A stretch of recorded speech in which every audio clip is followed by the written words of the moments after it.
11 अगस्त 2023 के judgement supreme court की माननीय सुप्रीम कोर्ट के जजमेंट के अनुसार लिया जाए और पीआरटी से पूरा बीएड को बाहर किया जाए। यहाँ पर बीएड वालों का ये पक्ष रखा जा रहा है बार बार कि नोटिफिकेशन में नहीं लिखा गया था, हम लोगों को मान्य किया गया था नोटिफिकेशन में। तो उन लोगों को मैं बताना चाहूंगा कि जब नोटिफिकेशन शासन के द्वारा आया, विभाग के द्वारा आया, उस समय हम लोग विभाग को भी ज्ञापन देकर गए कि यह फैसला जो है 2018 से सुप्रीम कोर्ट में चल रही है, तो इनको भी मेंशन किया जाए विज्ञापन में। लेकिन विभाग ने अनदेखा किया और हमको इस असमंजस में फंसा दिया और आज बीएड और डीएड दोनों को लड़ाई करा रहे हैं आमने सामने करके। यहाँ तो आपने प्रशासन को पहले भी ज्ञापन सौंपा था और किस प्रकार का आश्वासन मिला, कहाँ और अधिकार?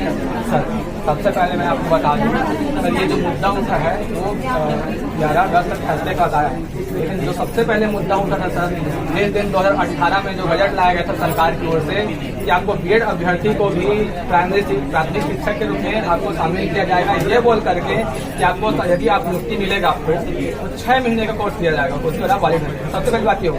लेकिन इससे पहले मैं आप सबको बता दूं कि इसका जो शुरू हुआ था एनसीटी की 2010 के, इसमें स्पष्ट लिखा था सर कि आप प्राथमिक शिक्षक के लिए बीएड अभ्यर्थी पात्र रहेंगे। उसके बाद आता है 2018, जिसमें ये बोल के शामिल किया जाता है बीएड अभ्यर्थी को, भाई प्राथमिक शिक्षक में जो टीचर बनेंगे उसकी संख्या कम है, तो हमें बच्चों के फ्यूचर के लिए शामिल किया जाए बीएड अभ्यर्थी को। ठीक है, तो क्या वो उसके बाद बीएड अभ्यर्थी को शामिल कर लिया जाता है। अब रही बात उसके, ये जो फैसला जो है सुप्रीम कोर्ट में चैलेंज किया जाता है उसी टाइम से, किसी भी राज्य द्वारा, राजस्थान हो, मतलब कहने का मतलब पूरा फैसला जो है चैलेंज हो चुका है, फैसला इसके बारे में चल रहा था। ये जो सुप्रीम कोर्ट में जो चल रहा था इसके बारे में हमने विभाग को पहले ही अवगत करा चुके थे कि सर हमारी एक आपसे मांग है कि जो सुप्रीम कोर्ट में फैसला चल रहा है डीएड और बीएड वाला, उसको भी आप कहीं पर नोटिफिकेशन में मेंशन कर दीजिएगा, क्योंकि जब हमारे फ्यूचर में जब आएगा तो ये बात ना उठे कि नोटिफिकेशन में हमारी बात नहीं रखा गया है। हम पहले ही इस बारे में विभाग में जानकारी दे चुके थे, लेकिन विभाग ने हमारी बात को अनसुना किया और कहीं पर भी इसके बारे में मेंशन नहीं किया। जब सुप्रीम कोर्ट का फैसला आता है 11 अगस्त को, तो आप सबको पता होगा कि भाई सुप्रीम कोर्ट में जो जज होते हैं, मुख्य जज होता है, वकील के बाद को वरिष्ठ वकील के बाद को 2 साल 3 साल 4 साल 5 साल बहस होता है, उसके बाद कुछ फैसला आता है ना भाई। तो आप सबको पता होगा कि हम लोग अपना विचार रखेंगे, बाकी लोग अपना विचार रखेंगे, मांग बीएड वाले भी रखेंगे, मांग बीएड वाले रखेंगे, दोनों पक्ष की बात को सुना जाता है। सुप्रीम कोर्ट में बहुत सालों तक बहस होता है, जो वरिष्ठ जज होंगे उसने फैसला सुनाया ना भाई। जब फैसला सुनाया है तो ऐसा नहीं कि हम किसी एक पक्ष को सुन के सुनाया होगा, उसके बाद लंबी बहस हुई है। उसमें न्याय ये होता है कि भाई केवल एक आदमी के खिलाफ न्याय है तो नहीं हो जाता, लेकिन न्याय जिसके चाहे संख्या में एक हो चाहे संख्या में अधिक हो, न्याय की बात करते हैं। सुप्रीम कोर्ट ने न्याय दिया, बीएड अभ्यर्थी को ये बोला कि भाई आपका जो कोर्स है, कोर्स किस लिए है? उच्च शिक्षा के लिए है, प्राथमिक शिक्षा के लिए नहीं है। ये डायरेक्ट मेंशन किया। 46 पेज का जो जजमेंट जारी हुआ है उसमें स्पष्ट जारी किया है, एक जगह पे नहीं 3 4 जगह पे जजमेंट पारित किया है। मैं ये बोल रहा हूँ बीएड अभ्यर्थी को, आप लोग हो पात्र है, आप उच्च शिक्षा के लिए आप सुप्रीम कोर्ट से बात कीजिए सर कि हम लोग योग्यता दीजिए। यही बात हम लोग विभाग में कर रहे हैं सर। हम ये चाहते हैं, सुप्रीम कोर्ट में जो 11 अगस्त तक आया था, उसके बाद जो 21 अगस्त को हाई कोर्ट में जजमेंट किया था, उसको चैलेंज किया था सुप्रीम कोर्ट में 29 अगस्त को। तो 29 अगस्त को ये जजमेंट आया सुप्रीम कोर्ट से कि सर अब ये आया कि आप बीएड अभ्यर्थियों को शामिल कीजिए। सुप्रीम कोर्ट में ये ध्यान दीजिएगा, बीएड अभ्यर्थियों को शामिल करने के लिए बोला गया है, लेकिन कहीं पर ये नहीं बोला कि उसको नियुक्ति दीजिए करके।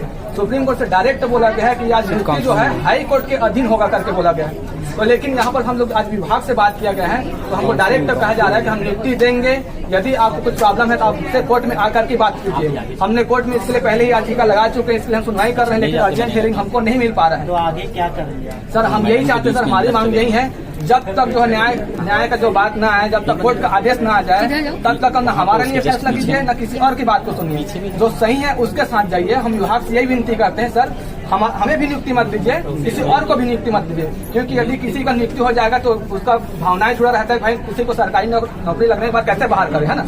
तो हम यही चाहते हैं भाई कि अभी आप नियुक्ति रख दीजिए, हाई कोर्ट का जो फैसला आएगा, एक निर्णय आएगा, जिसके पक्ष में जाएगा आप उसका नियुक्ति दे दीजिए, बस इतना सी मांग है हमारी। तो ये जिस तरह से अभी जो निर्णय आया है उसमें कोर्ट ने ऐसा कहीं पे भी नहीं लिखा है कि बीएड अभ्यर्थी पात्र हैं।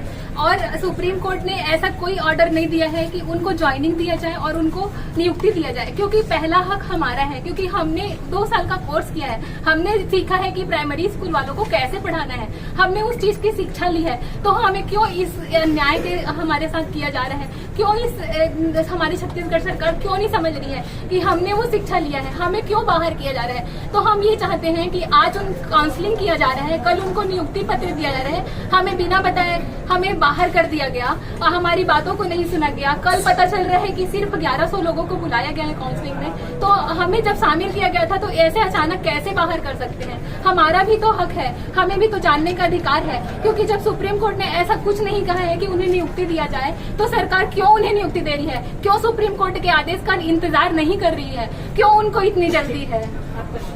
मेरा नाम मेघा पांडे। सहायक शिक्षक भर्ती 2023 में 11 अगस्त 2023 के सुप्रीम कोर्ट के जजमेंट के हिसाब से प्राइमरी टीचर में केवल और केवल डीएड वाले को पात्र किया गया है। यह सुप्रीम कोर्ट का फैसला है।